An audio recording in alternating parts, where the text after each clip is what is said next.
अस्सलाम वालेकुम नाजरीन, पाकिस्तान खबर टीवी के प्रोग्राम माइंड गेज के साथ मैं हूं खालिद भट्टी।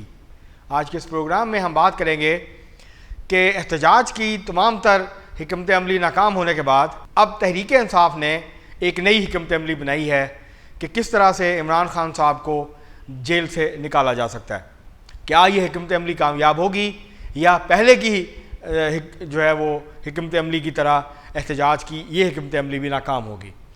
पहले तहरीक इंसाफ क्या कर रही थी, अब नया क्या करने जा रही है, और क्या तहरीक इंसाफ ने जो अपने लिए हदफ मुकर्रर किया है क्या वो हासिल करने में कामयाब हो जाएगी, और जितनी बड़ी मोबिलाइजेशन की ज़रूरत है इमरान खान साहब को रिहा कराने के लिए और इस्टेब्लिशमेंट और हुकूमत पर दबाव डालने के लिए, क्या तहरीक इंसाफ इस पोजीशन में है कि वो इतना बड़ा एहतजाज जो है उसको ऑर्गेनाइज कर सके। ये आज का हमारा मौजू है।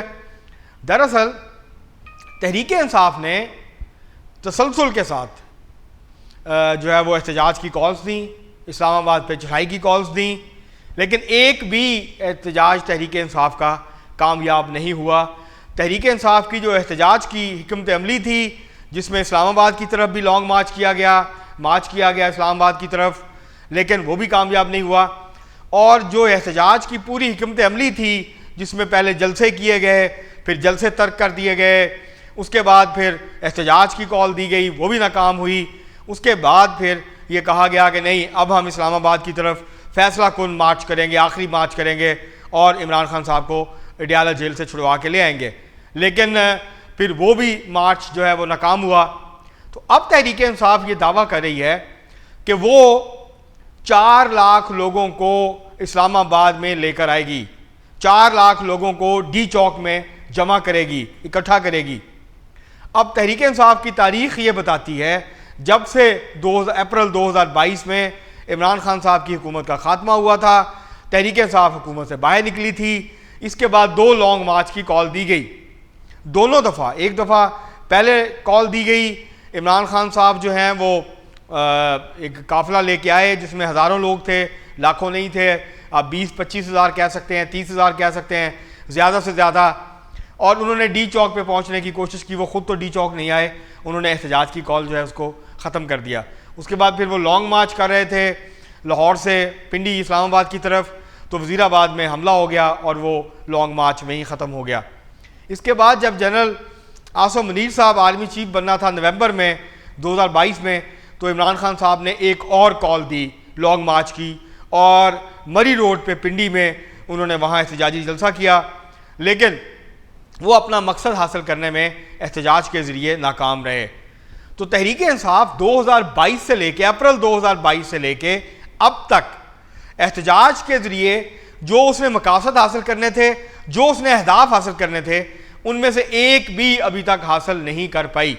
तहरीक इंसाफ अभी तक कोई इतना बड़ा जो है वो एहतजाज नहीं कर पाई कि जिसके नतीजे में बहुत बड़ी तादाद में लोग बाहर निकल आएँ और एक हुकूमत को जो है वो लेने के देने पड़ जाएं, और हुकूमत जो है वो बैकफुट पे जाए, और फिर हुकूमत को कंसेशंस देनी पड़े, और इसी तरह इस्टेब्लिशमेंट जो है उसके ऊपर दबाव पड़े। तो अब जो तहरीक इंसाफ ने अपने लिए हदफ मुकर्रर किया है, उन्होंने कहा कि ये आखिरी मार्च होगा, हम इसकी भरपूर तैयारी करेंगे, पूरे पाकिस्तान से मोबिलाइजेशन करेंगे, पूरे पाकिस्तान से 4 लाख लोगों को हम इस्लामाबाद के डी चौक में जमा करेंगे। अब क्या तहरीक इंसाफ इस पोजीशन में है कि इतनी बड़ी तादाद में लोगों को इकट्ठा कर सके, या ये एहतजाज भी और ये हिकमत अमली भी नाकाम होगी तहरीक इंसाफ की, जिस तरह के पिछले एहतजाज की कॉल्स जो हैं वो नाकाम हुई थी। अब तहरीक इंसाफ एक दफ़ा फिर, जब से 8 फरवरी के इलेक्शन हुए हैं और उसके बाद खैबर पख्तूनख्वा में तहरीक इंसाफ की हुकूमत बनी है, तो उनके एहतजाज के जो सारा दारोमदार है वो अली मीन गंडापुर साहब पे है, वो KP की हुकूमत के ऊपर है। ज़्यादा बड़ी मोबिलाइजेशन वहीं से होती है, पंजाब से टोकन शिरकत होती है, सिंध से भी उनके कोई 8-10 लोग आ जाते हैं। तो क्या PTI पंजाब में एक बड़ी मोबिलाइजेशन कर पाएगी, जिसके इम्कानात कम नज़र आते हैं?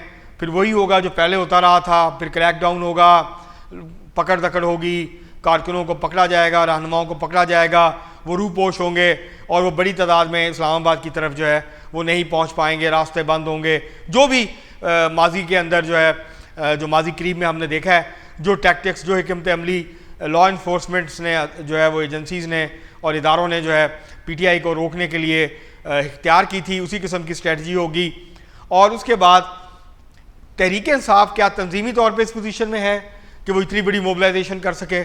अभी तक तहरीक इंसाफ ने अप्रैल 2022 से लेकर अब तक 20, 25, 30 हज़ार से बड़ा या 40 हज़ार से ज़्यादा लोगों का इज्तिमा नहीं कर पाई है तहरीक इंसाफ। मसलन अगर वो 50-60 हज़ार लोगों को KP से निकाल भी लेते हैं तो क्या पंजाब से 40-50 हज़ार लोगों को निकाल पाएंगे?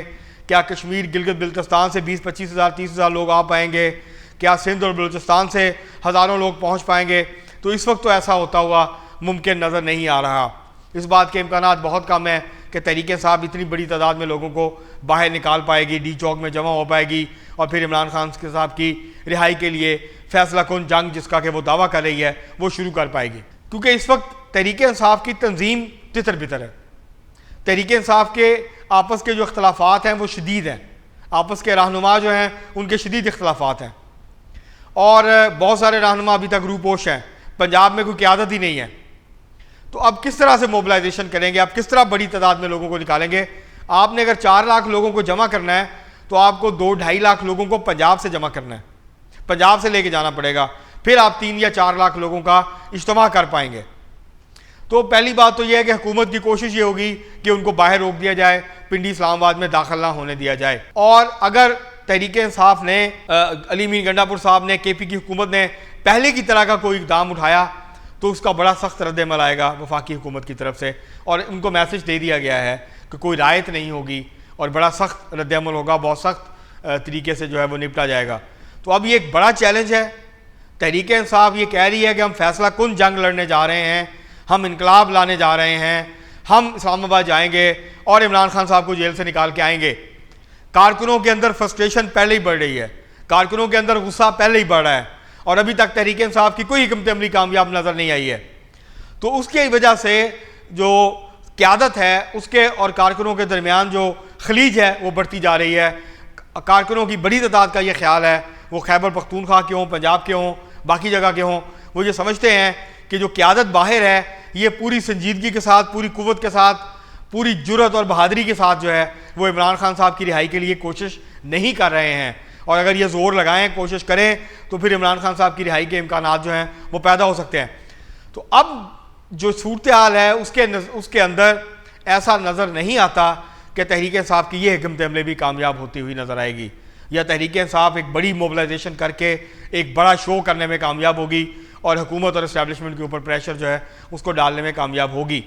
क्योंकि सलमान अकरम राजा साहब, बाकी लोग दावे तो कर रहे हैं लेकिन उन दावों को अमली जो हकीकत है उसका रूप जो है वो कैसे देंगे, किस तरीके के साथ इतनी बड़ी तादाद में लोगों को मोबिलाइज कर पाएंगे, उनको ट्रांसपोर्ट प्रोवाइड कर पाएंगे, उसके लिए जो वसाइल हैं चाहिए हैं उसका बंदोबस्त कर पाएंगे, जो तंजीमी सलाहियत चाहिए उसके लिए उसको वो हासिल कर सकेंगे। KP में तो वो मोबिलाइजेशन कर लेंगे, पहले भी की है।